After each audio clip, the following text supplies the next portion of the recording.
Hello and welcome to PAVE's weekly virtual panel. My name is Ed Niedermeyer. I'm the Communications Director here at Partners for Automated Vehicle Education. We are continuing our monthly theme of looking at the technology of AVs.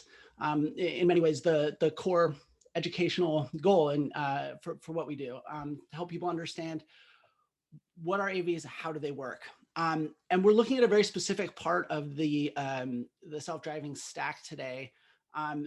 In some ways, it's really one of the most important. They're all important. You need an entire stack to make a car drive itself. But the perception layer, perception module, is really important because that's kind of where things all start in a lot of ways.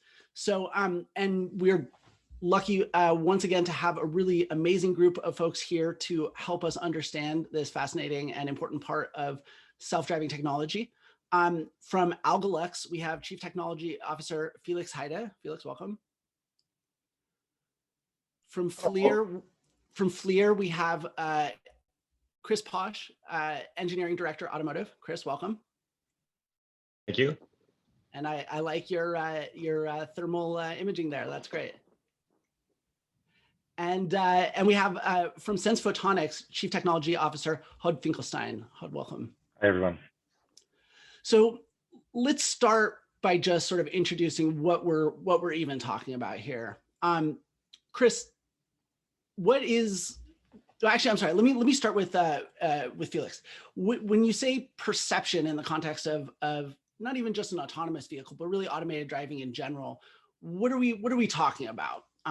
What is perception? Yeah, so in the most general sense, we can equip our vehicles with sensors, with cameras, with lidars that go far beyond what we as humans can sense. So we can not only take images, but also acquire all kinds of information about the scene that could inform us what is in that scene. But just capturing that data is not enough. Computers need to understand, analyze that data. They need to understand what is in the scene.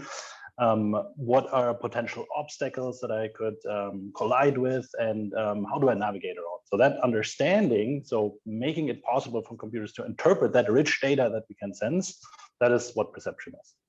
Yeah. So not just information, but meaning as well, making meaning out of that, right, that information. Yeah. Do you have anything to add to that? In terms of understanding just sort of maybe the role that perception plays in an AV system. Yeah, so I think it's important to understand that an AV system is not the human brain. It is computers, and those computers receive information, and they need to create a synthetic model of the environment.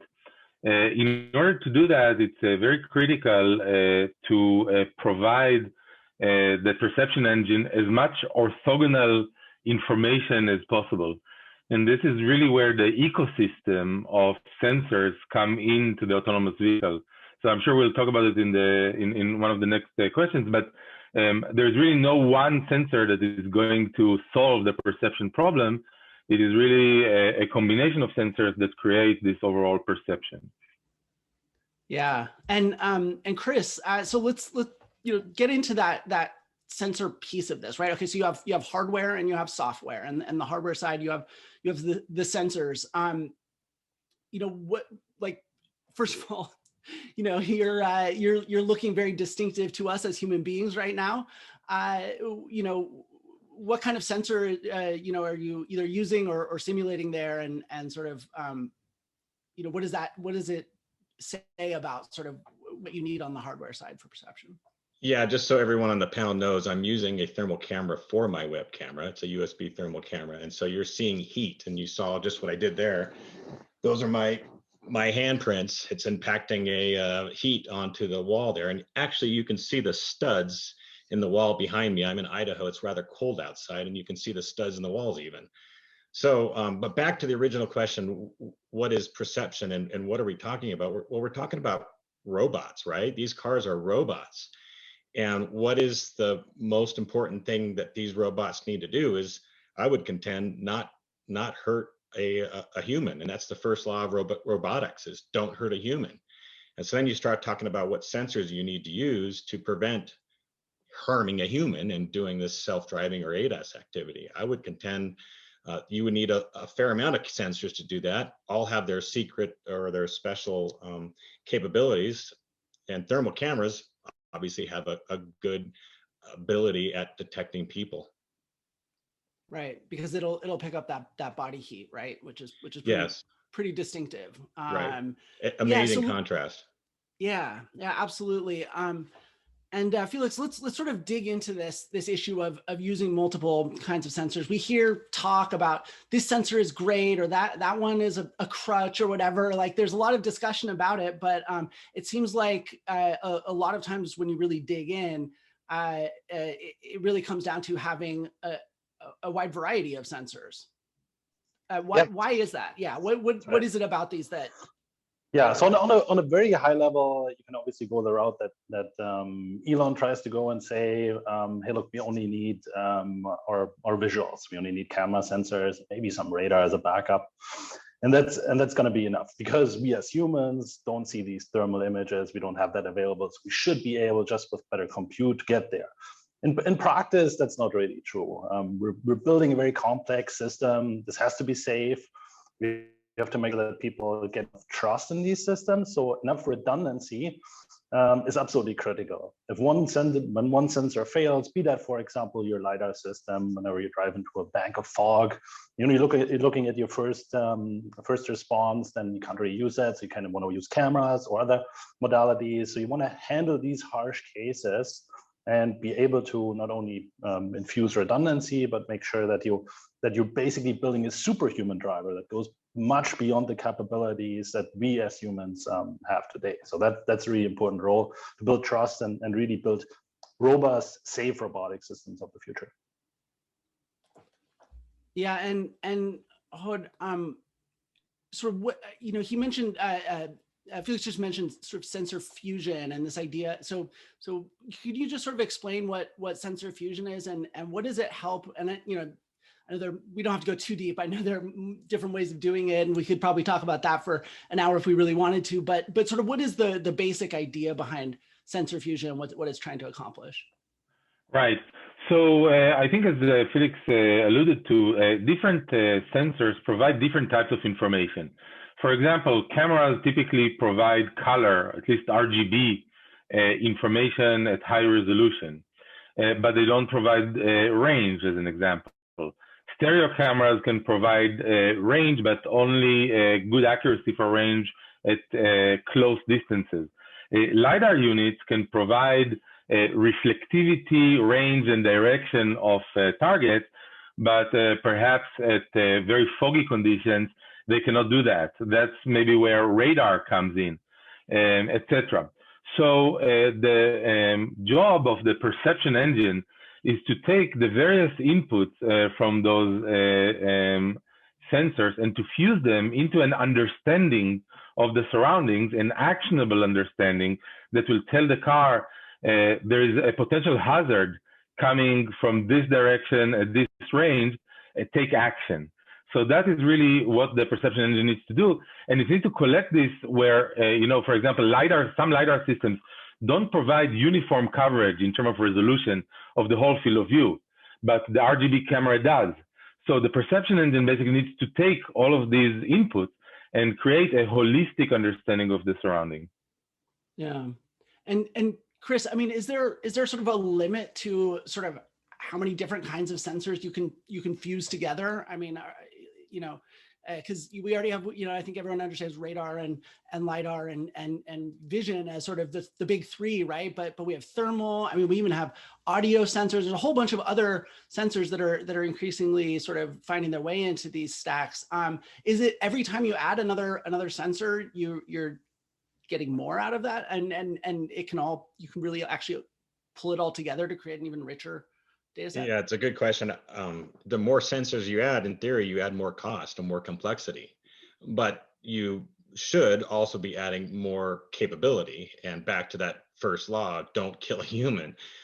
So I would contend that, yeah, visible cameras do quite well to get you started. LiDAR, they all have their place. Thermal works quite well in its own unique situations. At night, for example, or in challenging lighting conditions or fog. So everybody's got their own, every sensor's got their own characteristics or sweet spots, but sensor fusion is where you get closer to the ideal sensor. Yeah, absolutely. And Felix, you talked about turning information into meaning, right? This is not just collecting the data from the sensors, but really understanding that.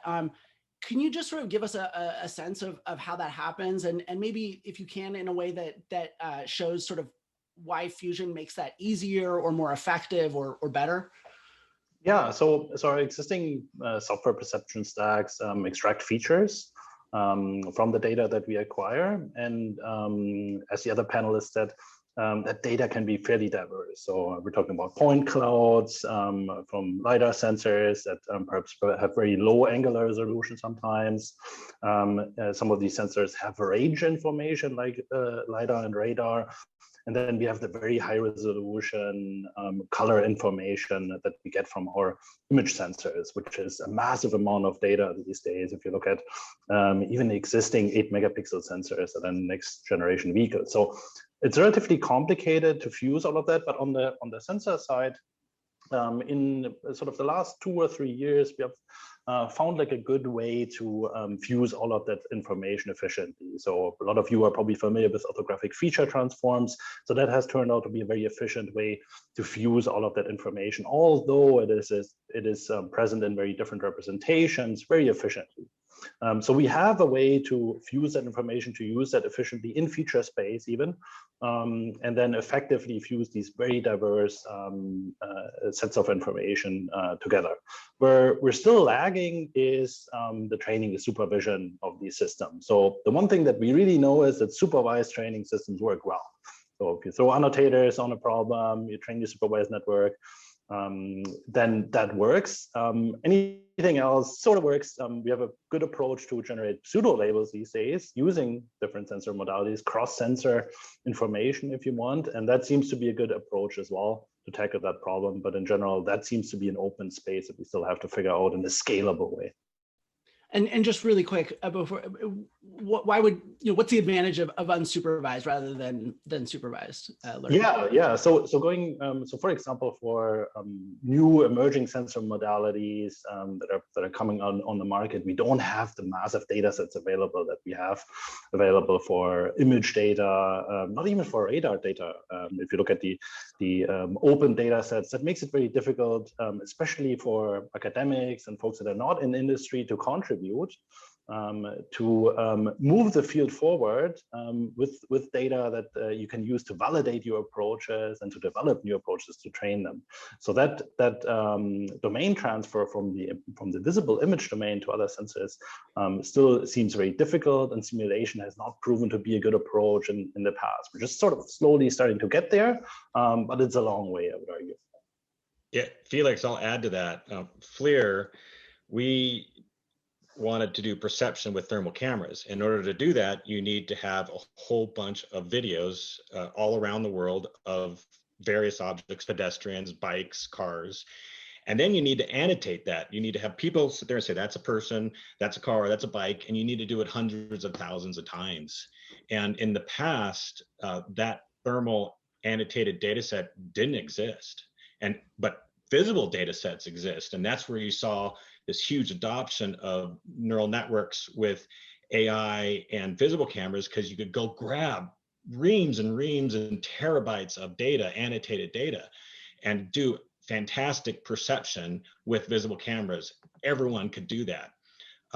But it didn't exist for thermal until a few years ago. And we actually, FLIR gave out a free data set and said, here, you guys start doing this with thermal imaging. And then we expanded that. We think we have the largest data set in the world right now. So people are starting to do perception with thermal cameras like they've been doing with visible cameras. And then it extends to LiDAR, it extends to imaging radar, et cetera. Yeah, I'll just jump in also. And I think that another parameter that is very critical is actually cost, the cost of perception. I think that our industry is in an inflection point right now.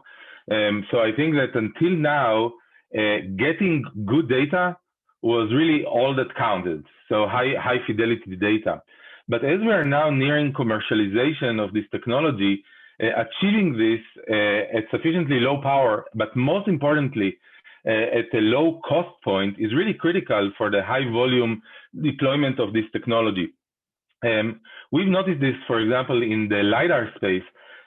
In order to achieve high resolution LiDAR that is required for perception, you have to pay tens of thousands of dollars. And we think that the cost point for deployment of LiDARs for perception systems needs to be orders of magnitude lower than that. In addition to that, some of the scanning systems that operate, let's say, more like kind of old radar systems, they do not achieve uniform resolution across the whole field of view. So when the perception engine needs to take the uniformly sampled images from RGB cameras and from other modalities and try to point, okay, here is the feature in the very large data set that is coming from a LiDAR. Here is this feature in the RGB output. That takes a lot of computational power, which translates to money, to dollars for the overall system. What we've been able to do is to actually create a camera-like output, which has uniform sampling in the XY space, and you can overlay it very, very simply on an RGB sensor output to deliver, an easy to digest input to the perception engine, again, translating to a lower cost overall solution. Yeah. I'll jump in again there because I totally agree with you. It's cost to compute. And the more sensors you have and the frame rate of the sensors means you're going to have more and more expensive compute. I mean, look at a Tesla. What I've seen is about 17 frames per second is what they're doing right now in their compute engine. And they have 8 cameras. Well, wouldn't it be nice to do 30 or 60 frames per second? And well, how much would it cost you if you started adding thermal or LiDAR or more radar? It gets really expensive for an OEM type vehicle, but it is a safer vehicle if you start adding that. Right. Yeah, and that's where it gets interesting because that safety trade-off is it's a very difficult. It's hard to trade off safety and cost, right? You have to be super careful when you get into those sorts of areas. Felix, I want to, and I know this is tricky, first of all, because there's lots of different ways that sort of machine learning happens. So particularly with camera data, although with others as well. But I was hoping on the computer vision side, if we could just kind of sort of try to help people understand sort of step by step what happens from assuming you fuse sort of right off the sensors. So there are terms like semantic segmentation, detection, ranging, classification. These are sort of the different things that are happening. Can you just sort of, if it's possible, and I'd like to get, as many perspectives as possible on this, but just sort of walk us through that process of sort of starting to pull meaning out of. We don't have to get super detailed, but just sort of generally, what do those tasks sort of do? Yeah, absolutely. So as I mentioned before, the first step is oftentimes to extract features from the data, be that images, point clouds, or other representations that we have available. And then we typically combine those features, cluster them in some way, and associate them with local image regions. And then there's different possibilities of what you can do with those local regions of, let's call them pooled features. You can abstract them into a box, for example, so you can bound your object. These are the typical bounding boxes you see oftentimes in visualizations of the perception stacks. That's sort of like the first thing that you typically want to do and is very well explored. And then you want to classify what that particular object is. What do all these features that are covering my specific area, let's say in an image or in a LiDAR point cloud, actually mean? How can I classify them into a superclass of, let's say, vehicles or pedestrians or other objects? I don't ideally want to be too fine-grained. I want to restrict my classification to the scenario that I'm looking at. And then I can even refine that further and sort of have a per pixel classification or a per point classification that allows me to segment what exact measurement along which ray belongs to a certain object, where the boundaries can do. I can give outputs like that to my control and decision unit then afterwards. And all of that really it depends then on how the output is being used in the control unit. What do I need in order for specific functions? Obviously, the functions that I have on a highway scenario very different than fully automated self-driving in an urban scenario where I have all kinds of auxiliary data available. So that it really depends then on what exactly you're trying to solve. And as the other panelists said, it's super important to see that not only on a very high abstract level, okay, we want to build the best self-driving car, but in a way that we can build products and systems at scale that we can bring on the market at low cost and that are affordable. Because the longer we wait, the more accidents there will be with our current systems, which don't have much intelligence in them. Yeah, Heide, I'd like to get you in on sort of that same question of, do you have like a simple way that you explain sort of that you know, the steps through which you go from information to real meaning? Yeah, so I think that it's a great question, and I think it really depends also on the company that does this. So we find that with let's say smaller companies, some of this segmentation and classification is done on the per sensor level. So, for example, there is a segmentation classification of the LiDAR output. You see this in a lot of the LiDAR videos out there. And then there is the same thing that is done on the camera, RGB camera level, etc. And then the perception engine just aggregates everything together. But really, the more sophisticated customers that we work with, they actually are interested in the raw data that is coming out of each sensor. So each sensor modality has systemic errors and also has specific strengths. And actually looking at that raw data with the noise that comes with it provides the highest fidelity of information for the overall perception itself. So I think that where the various steps that Felix mentioned actually takes place really affects the quality of the output that is derived for the system itself. Yeah. And Chris, so what is the target here in terms of what level of kind of performance do you need to do, right? This is not sort of using machine learning and to, you know, figure out, you know, who's in your pictures, right? This is sort of more life and death here. Sort of, you know, what are the sort of performance targets that you need to reach in a safety critical system like a self-driving or automated vehicle, and sort of what kind of challenges does that present to this whole this whole area of work? Yeah, I often tell our customers, how safe is safe? How safe do you want to be? And you know, I think the industry took a big turn with the accident in Arizona a couple of years ago, and that's when our phone started going off the hook, because that was a huge turning point where, oh my gosh, we can't be just as safe as a normal human. We need to be orders of magnitude more safe than that, because if these cars start killing pedestrians or having accidents, they could put companies out of business just by doing that, and just a handful. And we know that pedestrians deaths are on the rise in the U.S.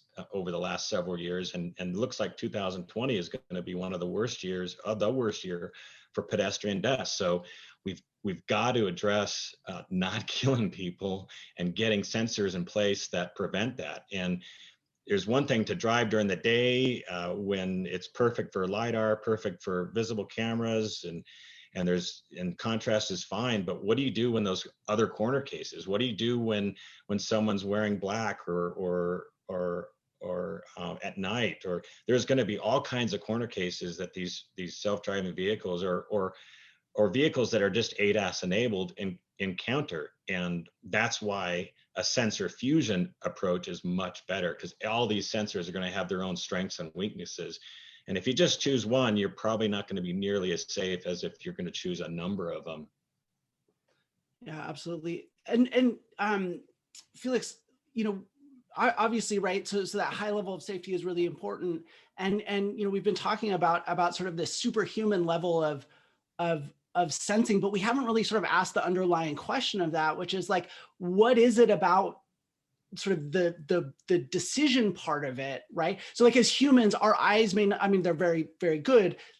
They could be more powerful, but we make up for it with our brains, basically. Our brains is where the real juice is. And with an AV, it seems in a lot of ways, obviously they have really sophisticated processing and AI and all of that, but the sensors have to be on such a profoundly different level. Can you help us understand what is it about sort of where systems at, where the technology is at, that really makes that superhuman perception such an important piece of the safety puzzle?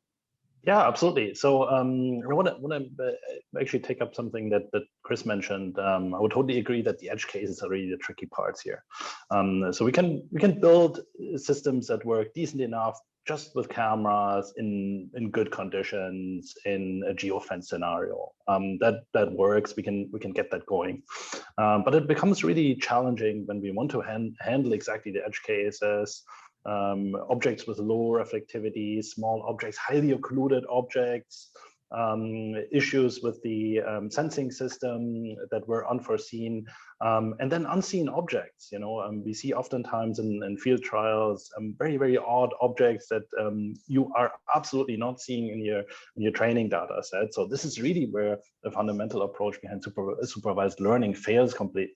You have a mattress or a chair that you see on the highway already in the air. This is something that you will not have in your training data set unless you have a very large fleet. Just think of a tumbleweed going down the freeway. Right, exactly, exactly. Yeah, so you need to build sensing systems that cannot only hinge on supervised learning, right? That's clear. That's why high resolution sensing modalities such as LiDAR or other sensing modalities are absolutely important to be a backup. Strong depth imaging, be that with multi-view cameras, be that with LiDAR, be that with other modalities, absolutely critical. Active imaging is absolutely critical to make these systems safe.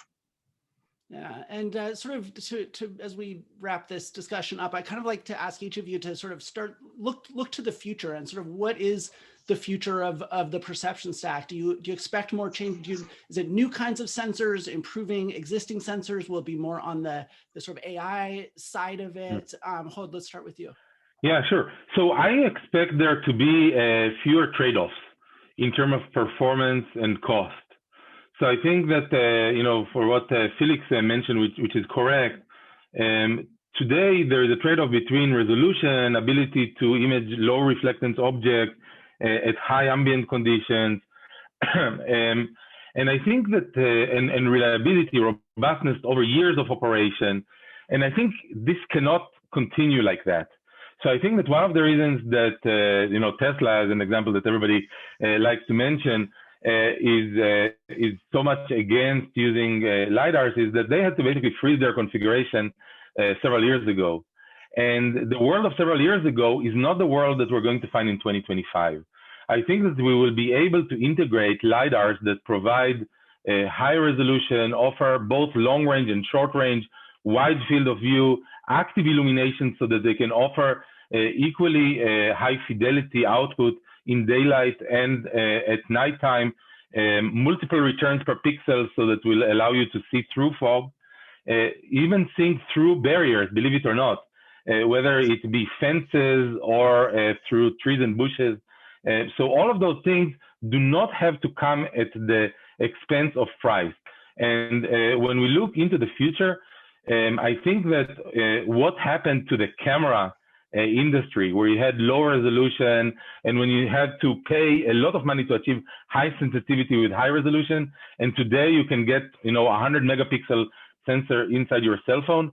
I think that the sensor modalities, and especially I think LiDARs, we will get to the point where you can integrate multiple LiDARs without a dramatic increase to the price of the overall car, without having to compromise on performance. That's where the industry is going.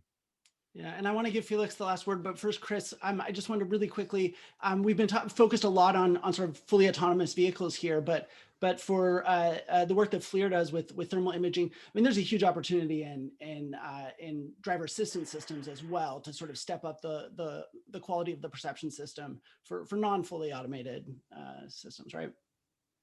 Absolutely. And I think you're aware of some of the testing that we've done this last year, where we created a vehicle that does automatic emergency braking with a fused system of a visible camera, a thermal camera, and radar with a neural network. And I think you're aware that most cars out there will fail at night when they go through standard testing procedures for pedestrians, where our car passed 100% of those tests with the thermal camera added.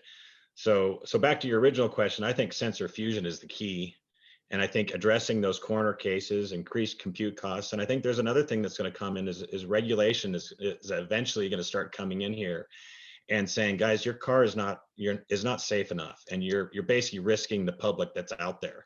And there's going to be certain levels of minimum performance that are going to be regulated in the near future. We believe at FLIR that thermal is going to be part of that solution, but definitely there's going to be increasing capability coming in the years to come. Yeah, and if you look at sort of some of the pedestrian and vulnerable road user fatalities that do happen, such a high percentage of them are in low light conditions. 75% of them are at night. Yeah. Okay, so Felix, take us home here. Sort of, where do you see the future of the perception stack going? Where's the exciting stuff going to happen here? Yeah, I think the exciting stuff is happening at the interfaces to both sensors, the pre-processing, and then the actual analysis in the neural network and path planning and prediction.